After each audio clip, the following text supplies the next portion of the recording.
This is a floating house made for off-the-grid fishing trips on the Intercoastal Waterway. And in this video, I'm going to be spending 2 days trapped on it. The weather conditions are hot, you won't be touching dry land for 2 days, and this house can only be accessed by a 1-hour boat ride. Now, if you were to ask most people if they wanted to do this, they would probably say, "How about no?" And matter of fact, whenever I was asked if I wanted to do this, I also said, "How about no?" But then I did a little bit of thinking and realized what an interesting challenge this would be for me. So I decided to go on this adventure. Tell them to bring out the whole ocean.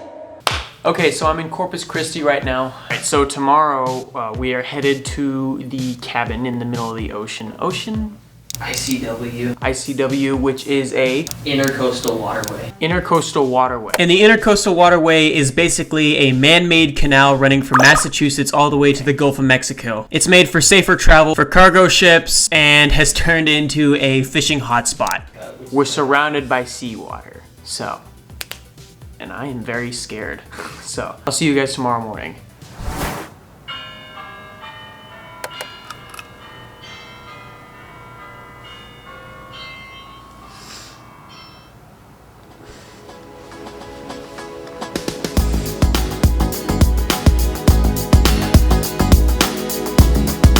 Ladies and gentlemen, it is Monday and I am about to begin my adventure into the open ocean, but it's not actually an ocean from what I understand. Yeah, actually it's an intercoastal waterway, don't know if you knew that. But I'm about to go enjoy my last bit of lavish comfort by going and having some hotel breakfast, so I'll see you guys there. Okay? Hotel breakfast costs 15 bucks. But I got some coffee. But now it's time to get down to business. I have lots of questions about this place. I don't know if there's gonna be air conditioning. I don't know if there's gonna be running water. I don't know if this cabin is gonna be even remotely hospitable. But I was already 7 hours away from home, so there was no turning back now. So we are here and we're waiting for our guide to show up. And then it's about to get very, very real, and then we're leaving. Just a little bit scared. And speaking of guides, this is Captain Reeves. He's the owner of the cabin and is a pro at finding big fish. Question, how long is it gonna take to get out to where we're staying with a boat ride? Little over an hour. All right, cool.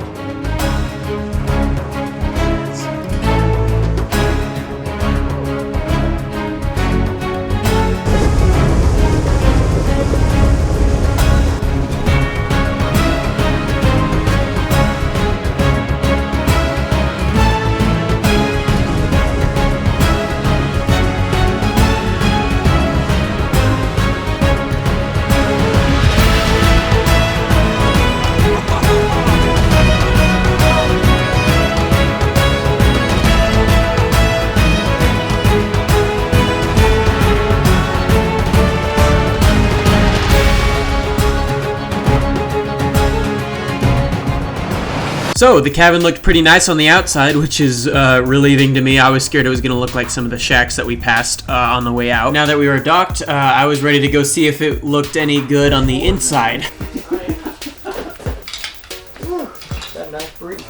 And it was really nice. There was an AC that blew at 65 degrees. There was a toilet, there was a shower, there was a refrigerator. It was gonna be comfortable. We are at the cabin. I did not think I would ever find myself here, but yet here we are. So, I'm not dressed for this occasion. I mean, this is just normal clothing wear. So I'm going to put on my fishing uniform. Yeah. This is my uniform. Got the wader boots. Don't think they're supposed to be worn like right here. I think they're supposed to be worn inside the water, but I'm a sucker for high tops and got these swim shorts, got a dry fit swimming shirt, and yeah, that is what we got going. It's supposed to protect me from the sun. I think I should go explore a little bit.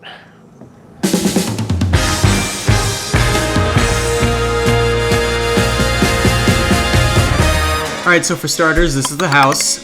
One side is very shallow, the other side is very deep. Here is our vessel that we used to get to where we are now. Pretty solid boat. Saw a bunch of dolphins while we were driving out here, which is really cool. Here's another side of the dock. Behind me are the stairs that lead up to the top of the cabin. There's definitely another camera up there, and I'm not gonna have to come back and get this one. This is the roof. It is roofy. I'm at a loss of words, really. I know it's a little overwhelming being up here. This is as close as I'm gonna get. There are lots of fish down there.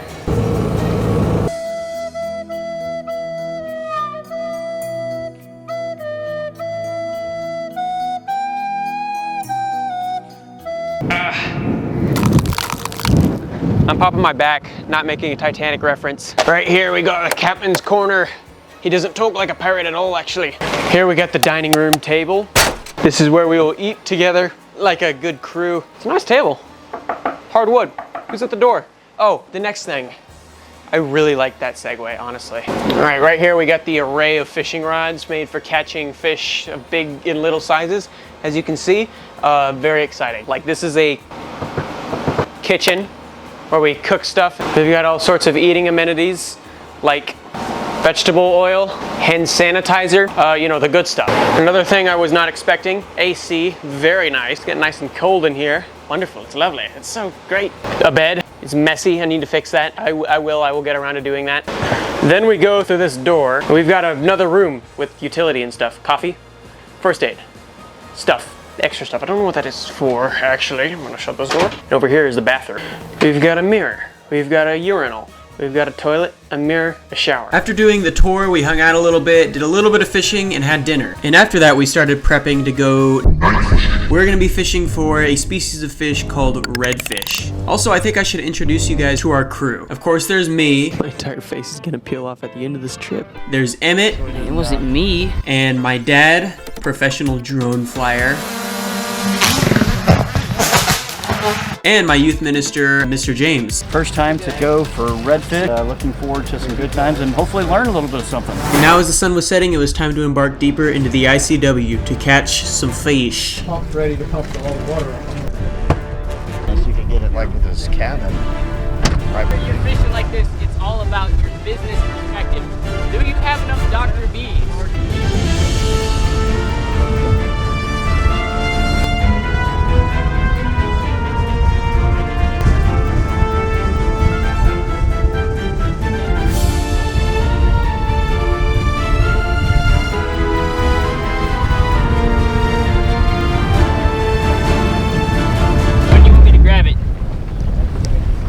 And now that we were anchored, it was time to cast out our line, and then we would just have to wait. You're trying to reel it. Take a sucker. Can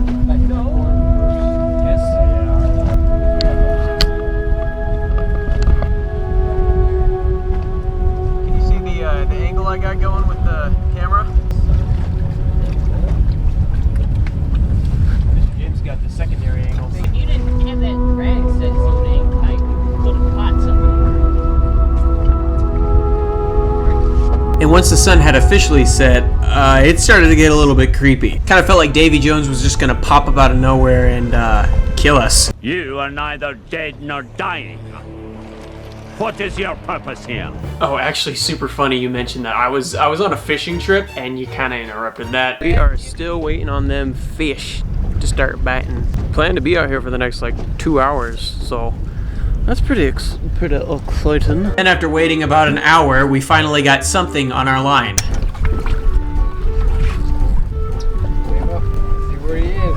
Moving pretty good. Oh, that is a stingray. Unfortunately, it was not a redfish. It was a stingray. And then a fish got on, and Emmett started to reel it in. Oh yeah, head shake. Dude, he's a traveler. Everything hangs up. Pull up. He's going right for the motor. He's gonna break off. Oh yeah, it's a bull. He'll carry me out. He's got about 20 feet on Oh, look at that sucker, man. Oh yeah. Get him in there. Holy cow! Yeah! Hey. Damn it. Problem.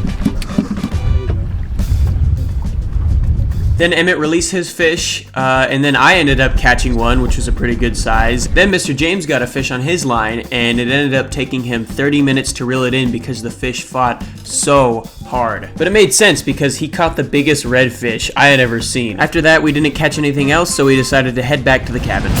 Okay, so we just got back to the cabin. Basically what we're doing right now is we're shining some lights in the water, which is attracting a bunch of speckled sea trout. Apparently, you will get tired of catching fish. And yeah, I went out there and I caught a fish every single cast. And he was right, you will get tired of catching fish. The secret to catching all these trout was, before we left to go red fishing, we would set up a bunch of huge lights pointing directly at the water, which would attract a bunch of trout and bait fish, and they would all start just being fish in that general area. So every time we cast out there was always a fish to bite on your hook. But like I said, you will get tired of catching fish, and me not being a huge fisherman, I just went and laid on the roof for a little bit, which was super relaxing, honestly. Like, we were out there with no service. I had some music downloaded on my phone, but that was it. So I just got to lay down in the middle of nowhere, listen to music. It was nice. So day one is officially over, and I never thought in a million years I would ever find myself in this surrounding. I came to realize this yesterday. When I stepped on that boat, I'm not gonna touch land until Wednesday morning. So like 50 hours of basically simulating the curse of Davy Jones, and if you don't know what that means, Davy Jones can only go on land every 10 years. I nerded out talking about Pirates of the Caribbean, then I went and took a shower to avoid looking like this. Good morning. So this is day 2. This is when we're spending all day out here. I woke up this morning to feeling of the house rocking back and forth. I don't know what was making it do that. Captain Reeves is gonna be making some breakfasts, so I'm gonna go get some of that.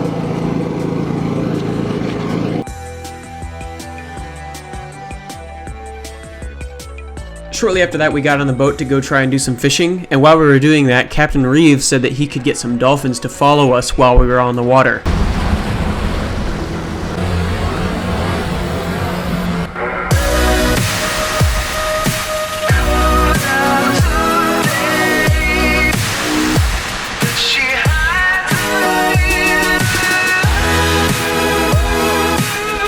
That was such an awesome moment in real life. Like, I never thought in my entire life I would ever get to get that close to a dolphin in its natural habitat.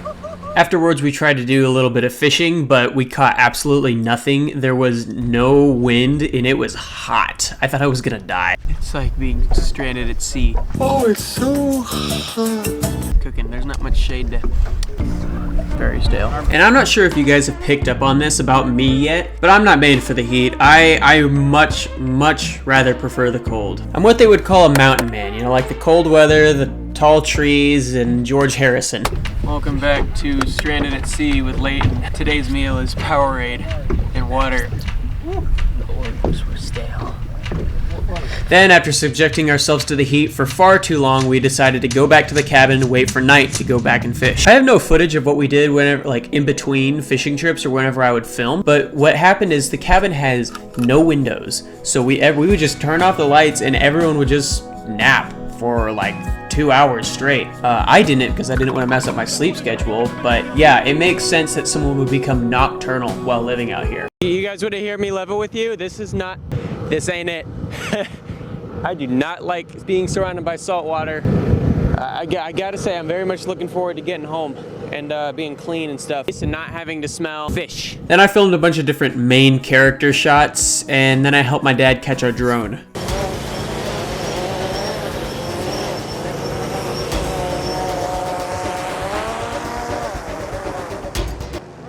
All right. Oh, pretty good. It's kind of scary, isn't it? Yeah, it was. All right, so with pirates, they always have a lot of rum and a little bit of water. Here we got a lot of water and a little bit of Gatorade. That's what I'm actually gonna have one of those right now because I'm exceptionally thirsty and I ate a bunch of Cheez-Its. Okay, so we've got some water and that is a beer. Never mind. And a Gatorade. I bet I could down this water right now. Right.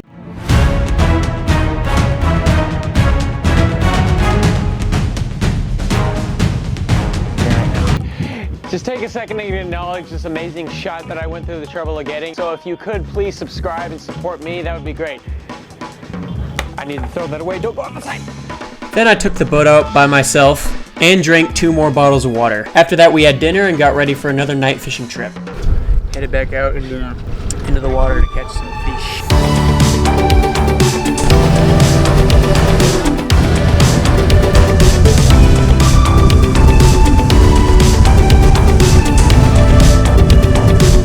While we were out, Emmett and I both managed to catch 2 more fish, which I'm actually pretty happy about because the first redfish I tried to catch was just a little too weak and didn't give as much of a fight as I would have liked. But after that, we had no more fish action and we headed back. All right, ladies and gentlemen, I think it's 1 in the morning and I'm about to go to bed. Last night here and then tomorrow we're leaving, which is really exciting. So, but I think I'm gonna show you guys how this bathroom situation down there works. All right, so here's the bathroom. That's me right there in the mirror.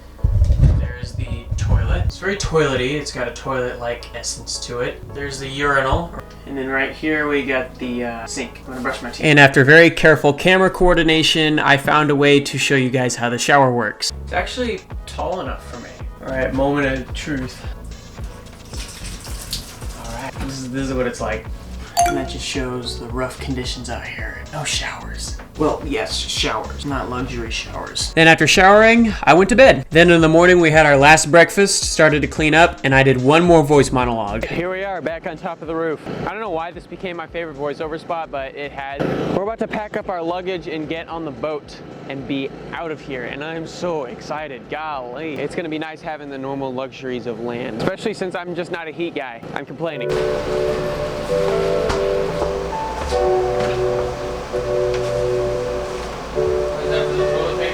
We're out of here. I'm pretty excited about that.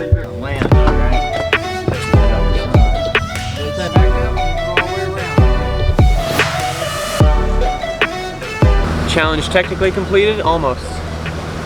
Still have to get to land.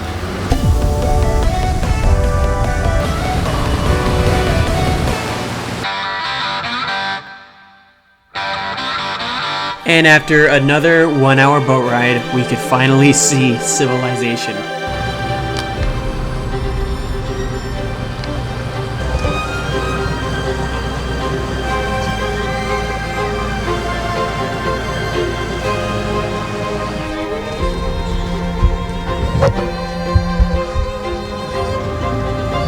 And we were docked, and I was seconds away from feeling what it was like to stand without bobbing back and forth.